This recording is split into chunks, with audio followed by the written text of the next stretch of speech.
Hindenburg strikes again. Billions erased as Adani Group is accused of historic corporate fraud. Adani Group shares slide after Hindenburg alleges largest con in corporate history. Hindenburg shorts India's Adani citing debt. Accounting concerns. Shares plunge. Welcome back to the channel, guys. We're talking about billionaire fraud, billionaire cons, and billionaire problems. This is actually really interesting because the allegations are pretty mean.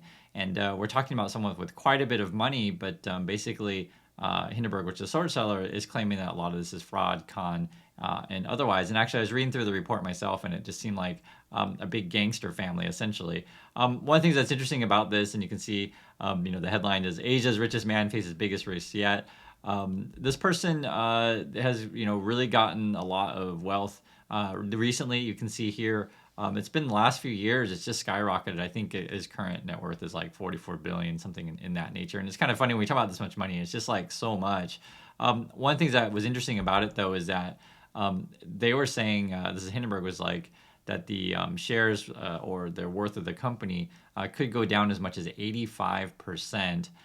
They're claiming all kinds of things. So, like I said, I read through it. There's all kinds of stuff in there. Like, a lot of it is family controlled. There was like a brother who was doing like trading scams. It's like, what?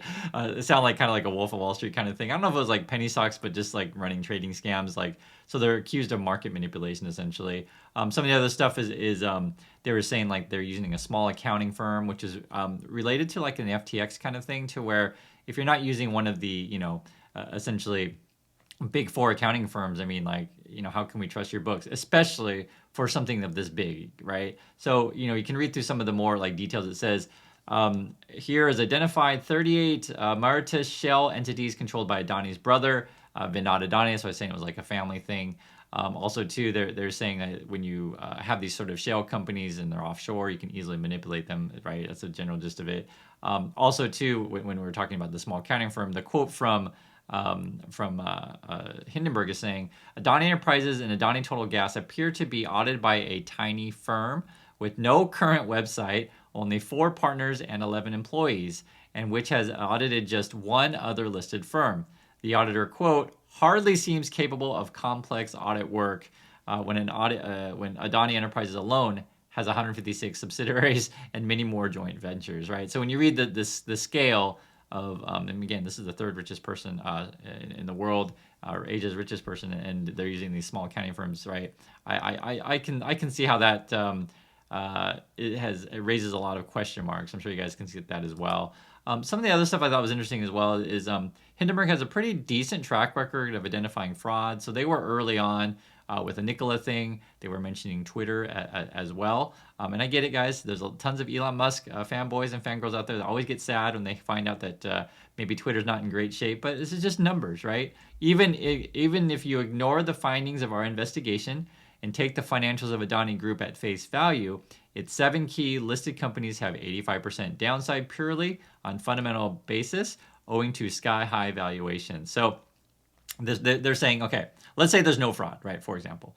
But even if you just look at their accounting books and just say, like, and assume all the numbers are true, which they're claiming they're not, but assume they are, they're still, worth way more than they should be compared to its, competitors slash, comparable industry slash firms. So it's pretty crazy. The interviews, essentially the CFO of the group came out and was like, oh, it's all lies, it's all baseless, don't believe anything they say. So if you had to ask me, I would say I would tend to decide on the more of Hindenburg. Now, to be fair, though, not everything necessarily is going to be 100% factually true. But I think the general gist of it is I tend to lean on the side of more Hindenburg in this one. It's funny, and I was talking to my wife about this kind of thing and just sharing with you guys. Oftentimes it depends on which country you're in. Accounting standards, business standards may be different. Just for example, we used to live in Vietnam, and I can just tell you there's this massive corruption in Vietnam. And the same way, I wouldn't be shocked if there's massive corruption of these kind of things, of these big conglomerates in India. I wouldn't be shocked.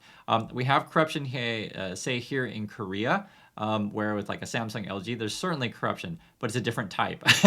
there's different types of corruptions, right? So I don't expect necessarily Samsung to like be lying all over the books and stuff like that. But what I would expect of Samsung is be like buying off politicians, maybe trying to get the government to benefit them in certain kind of ways, maybe anti-monopoly kind of stuff, right? It's different types of corruption. Whereas, like I say, like in India or Vietnam, maybe like in Indonesia, maybe even China, lying on the books, the things that are just outright fraudulent, market manipulation, that kind of stuff.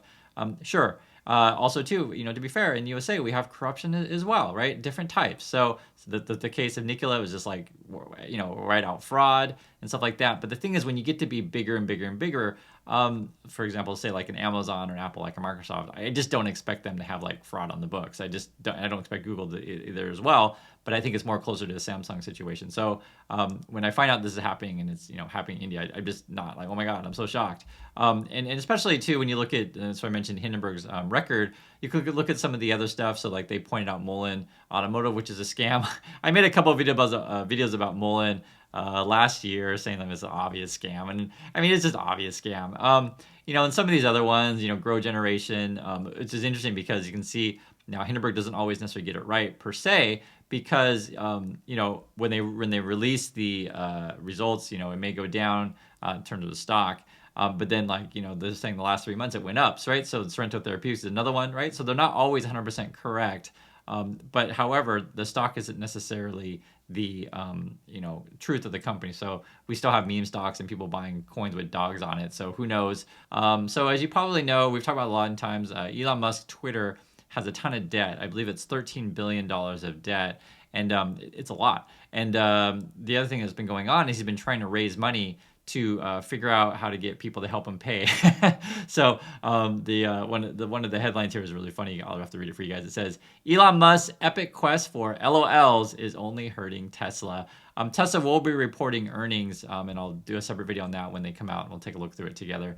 But regarding the Twitter thing, he's trying to raise a $3 billion of his debt, because they have $13 billion, but it's like there are different parts and different structures of the debt. And one of the things that they need to be doing is trying to find a way to restructure / refinance it. I was reading some details, and you guys got to hear this for yourself. It's pretty crazy. So we're talking about Twitter's debt and how it's structured. Twitter's unsecured bridge loans, which total $3 billion, are the most expensive portion of the $13 billion debt package, right? So there's, like I said, there's different parts of the debt. And remember, they bought Twitter for $44 billion. So listen to the details. They carry an interest rate of 10% plus the secured overnight financing rate, a benchmark interest rate that had shot up in recent months and currently sits at 4.3%. So if I read this correctly, and you guys can correct me if I'm wrong, I mean, 10 plus 4.3 comes out to like 14.3.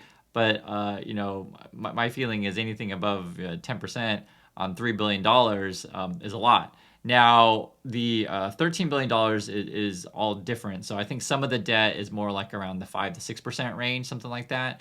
But I was reading through the stuff, and not everything is necessarily perfectly public, because what's going on lately is Elon Musk has been trying to essentially there's been leaks. They've been emailing different banks and stuff and say, hey, yo, give me some money and stuff like that. And like there's always a no comment kind of thing from Twitter. So we don't know exactly what's going on, but I generally tend to believe these kind of reports when you see these kind of numbers that they owe.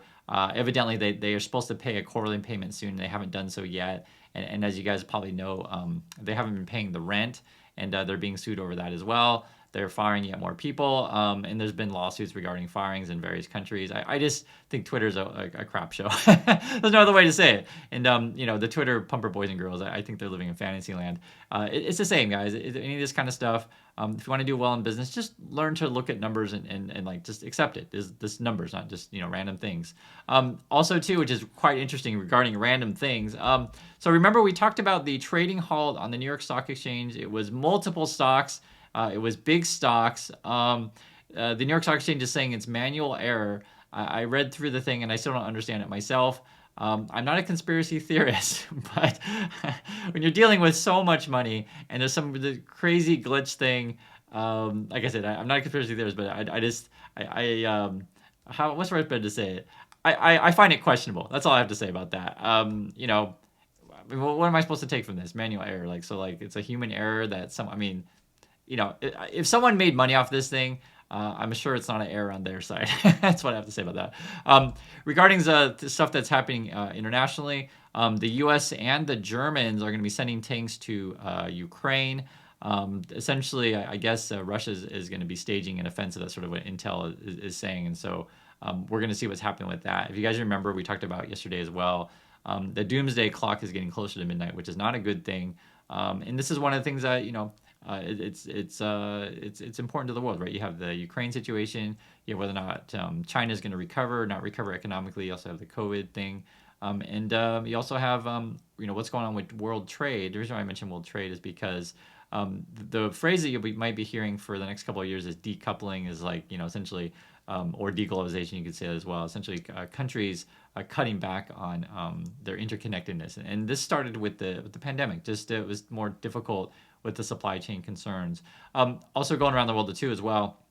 We have a lot of viewers in the community that are in Canada. Evidently, the Bank of Canada may be slowing their interest rates. You can read the headline here. Bank of Canada signals likely pause in tightening after latest interest rate rise. So, love to hear any thoughts. Anyone's in Canada. In the USA, the word in the street's been that the Fed's going to raise interest rates by 25 basis points or 0.25% this next time around, and then maybe one more after that, and then pause for a while and see what happens. Regard to the markets, the world economy and stuff as a whole, it's hard to read right now, right? Oftentimes people say, "Hey, Chris, what should I do with my money?" My general advice is always the same. Don't feel like you have to commit 100% to any one thing. Stay diversified, do what makes sense for you, and manage risk. This is a collection of stocks, bonds. You can do CDs if you like. If you want to just go out cash, just do whatever makes sense for you. My also general advice is if you're going to put money in, say whatever S&P 500 whatever, just know that I can't tell you what's going to happen for sure. I remain more bearish, but if you don't need that money, right, you're okay. But if you need that money, I wouldn't be throwing it into risky assets. I think that's the best way to describe it. So you got to do, again, what's best for you, though. Regarding an interesting thing here in Korea, the headline here, you can read it here. Kimchi inflation pushes South Korea imports from China to record. This has actually been a really fascinating issue in Korea, to where essentially, if you want cheaper stuff, you get it from China, right? And that includes kimchi. However, local Korean people actually prefer products from Korea. And actually, this includes meat as well, which is always an interesting one. If you go shopping in the grocery stores here, the Korean meat, the local meat, is always way more expensive than, say, either U.S. meat or Australian meat. So you usually have three choices of where we get our meat.